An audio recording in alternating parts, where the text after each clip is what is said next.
Alternator adalah komponen penting dalam kendaraan.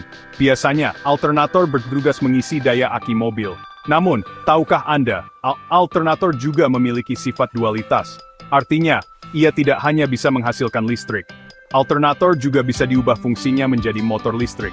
Konsep ini disebut motor generator duality. Jadi, alat yang tadinya menghasilkan energi dari putaran mesin, kini bisa menggunakan energi listrik untuk menghasilkan putaran. Ini adalah dasar dari proyek kita kali ini. Kita akan memanfaatkan kemampuan ini untuk membuat motor listrik sederhana.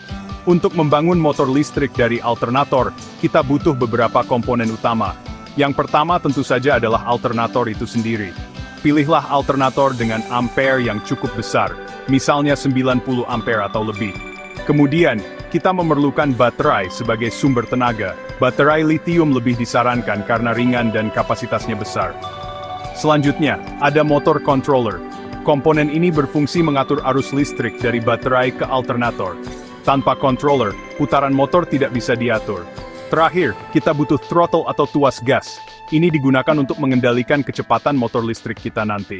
Spesifikasi komponen perlu diperhatikan dengan seksama. Untuk alternator, semakin besar ampernya, potensi tenaganya juga semakin besar.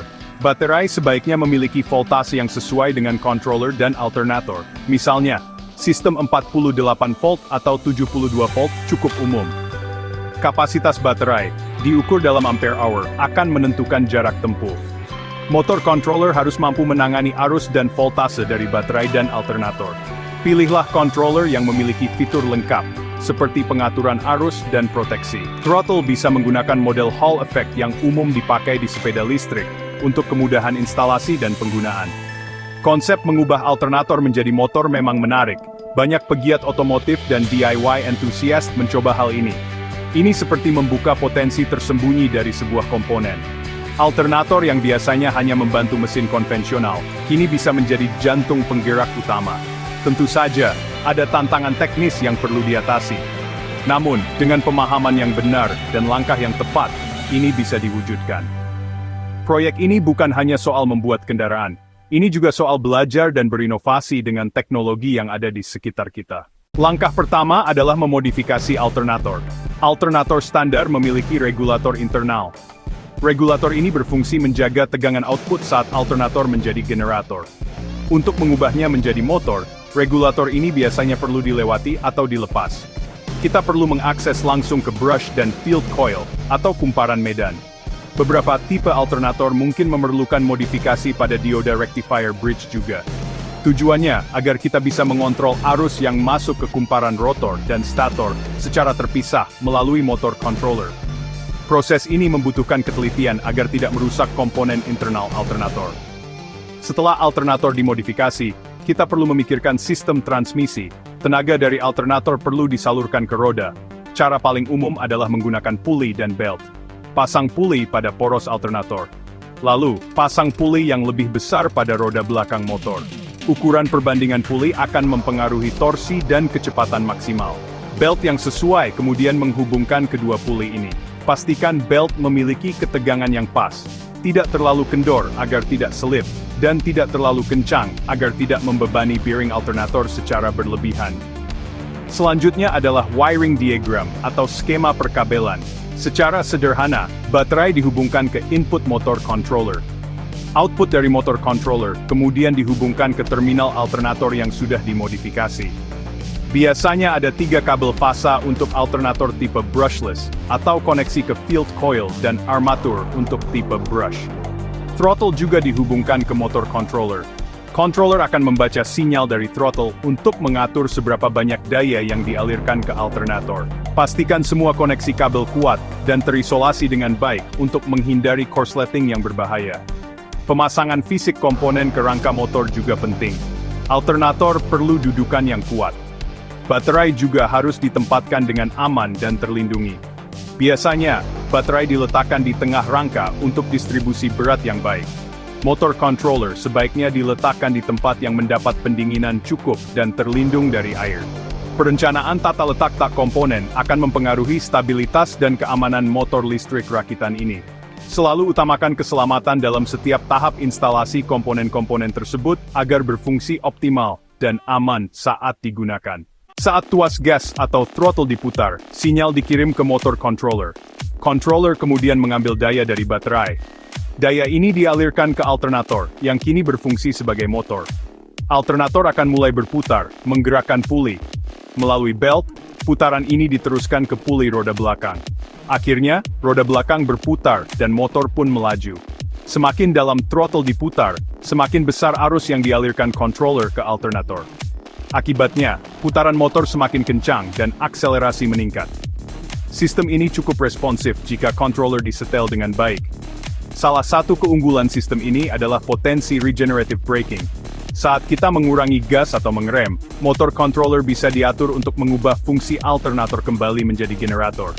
Jadi, putaran roda yang masih ada akan memutar alternator. Alternator yang berputar ini menghasilkan listrik. Listrik ini kemudian dialirkan kembali untuk mengisi baterai. Fitur ini membantu meningkatkan efisiensi. Jarak tempuh bisa sedikit bertambah karena ada pengisian kembali saat deselerasi. Tidak semua controller mendukung fitur ini secara optimal untuk alternator, tapi konsepnya bisa diterapkan. Performa motor listrik dari alternator bervariasi. Kecepatan maksimal dan akselerasi sangat tergantung pada spesifikasi alternator. Voltas baterai, kemampuan controller, dan rasio puli juga berpengaruh. Dengan alternator mobil standar, mungkin kita tidak akan mendapatkan performa super. Namun, cukup untuk penggunaan dalam kota dengan kecepatan sedang. Jarak tempuh ditentukan oleh kapasitas baterai dan efisiensi sistem. Misalnya, baterai 48 volt 20 ampere hour mungkin bisa menempuh 20-30 km. Pengujian langsung adalah cara terbaik mengetahui performa sebenarnya dari rakitan yang dibuat. Untuk optimasi efisiensi, ada beberapa tips. Penggunaan superkapasitor bisa membantu. Superkapasitor dapat menyimpan dan melepaskan energi dengan cepat. Ini berguna saat akselerasi mendadak, mengurangi beban puncak pada baterai. Desain aerodinamis pada bodi motor juga bisa mengurangi hambatan angin. Ini berarti motor memerlukan lebih sedikit energi untuk melaju. Cara berkendara juga berpengaruh. Hindari akselerasi dan pengereman mendadak. Jaga intense tunnel, maksimalkan jarak tempuh. Perawatan rutin pada belt dan bearing juga penting untuk menjaga efisiensi mekanis. Estimasi biaya pembuatan motor listrik dari alternator bisa bervariasi. Alternator bekas bisa didapat dengan harga sekitar Rp500.000 hingga Rp1,5 juta. Baterai lithium menjadi komponen termahal, bisa mencapai Rp3 juta hingga Rp10 juta, tergantung kapasitas dan jenisnya. Motor controller harganya berkisar Rp1 juta hingga Rp3 juta. Komponen lain seperti throttle, kabel, puli, dan belt mungkin memerlukan biaya tambahan sekitar Rp500.000 hingga Rp1 juta. Jadi, total biaya kasar bisa mulai dari Rp5 juta ke atas, tergantung pilihan komponen. Ada beberapa catatan penting yang harus dipahami. Pertama, sistem ini membutuhkan energi dari baterai. Ini bukan sistem energi gratis atau free energy. Baterai tetap harus diisi ulang menggunakan charger listrik dari PLN. Kedua, modifikasi pada alternator adalah wajib agar bisa berfungsi sebagai motor. Tanpa modifikasi yang tepat, alternator tidak akan berputar saat dialiri listrik. Ketiga, pemahaman dasar elektronika dan mekanika sangat diperlukan. Keselamatan harus selalu menjadi prioritas utama selama proses perakitan dan pengujian kendaraan ini. Contoh penerapan di dunia nyata bisa berupa konversi sepeda motor konvensional. Beberapa orang membuat sistem hybrid sederhana. Mesin bensin tetap ada, ditambah motor listrik dari alternator untuk membantu akselerasi atau mode full listrik jarak pendek. Ada juga proyek DIY yang murni menggunakan alternator sebagai penggerak utama pada rangka sepeda atau motor ringan. Komunitas online banyak berbagi pengalaman dan panduan. Proyek seperti ini lebih bersifat edukatif dan eksperimental. Ini adalah cara bagus untuk belajar tentang teknologi kendaraan listrik secara langsung dan praktis. Jika mencari solusi yang lebih sederhana dan performa lebih terjamin, ada alternatif. Menggunakan motor brushless DC atau BLDC hub atau mid-drive, yang memang dirancang untuk kendaraan listrik adalah pilihan yang lebih mudah. Motor BLDC biasanya sudah satu paket dengan controller yang kompatibel. Pemasangannya juga lebih ringkas, terutama motor hub yang langsung terpasang di roda. Meskipun mungkin biayanya sedikit lebih tinggi untuk motor BLDC berkualitas, kemudahan instalasi dan performa yang lebih optimal seringkali sepadan.